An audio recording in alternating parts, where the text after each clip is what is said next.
Members of the Wapello County Rural Volunteer Fire Department recently had the opportunity to test out some new gear.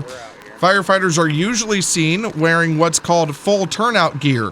That gear protects them from the heat and flames that they can encounter when battling a house fire. However, that turnout gear weighs a lot, usually around 45 pounds for just the basic gear. That includes the helmet, hood, pants, coat, gloves, boots, and an air pack. Firefighter Tim Richmond, a deputy chief with the volunteer-run county department, says the weight and heat associated with that turnout gear can cause problems when firefighters are battling a grass or field fire on a hot day.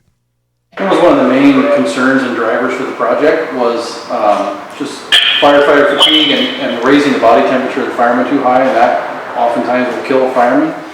And this stuff is multi-layered. It's meant to, as you can see, there's an outer layer, there's an inner thermal layer. It protects us from the heat, but yet also traps the heat in. And so these do a much better job of protecting us from flame, but yet not cooking us on the inside. The Wapello County Volunteer Fire Department recently purchased what is called wildland firefighting gear. Fire Captain Mike Afonso says that the new gear is built specifically for battling fires outside of a structure. This is so much lighter than this stuff. Fatigue is going to be a lot less on us. Assistant Chief Lauren McIntosh says the new gear cost significantly less than the full turnout gear. Well, 25 sets of that gear at $3,000. A little higher than that sometimes. It just depends on, the boots. That's not adding boots. That's not adding that's just counting gear. And compared to this gear, it's almost about $300. So there's a lot of difference in the price. Firefighters and community members spent much of 2016 raising funds for the new gear. However, Richmond says that the department still had to get creative when it came to purchasing that equipment. Well, and I can tell you a story from every fire department in the county that is similar to this story. And everybody has to find creative ways to do more with less. Budgets aren't growing. A lot of the departments are funded by townships.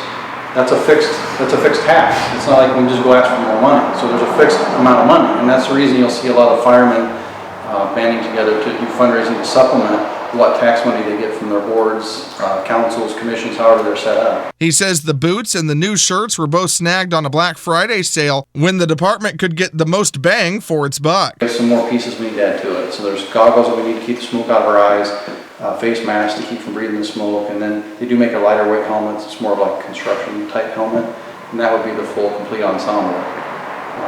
We'll get there, and that's kind of how you have to do things. It's just piecemeal it together a little bit at a time. Nobody's bank accounts are big enough to just go buy stuff. The firefighters say that they've already used that new gear at least 10 times this year battling grass fires. For Ottumwa Radio News, I'm Nick Davis. We'll be scrubbing.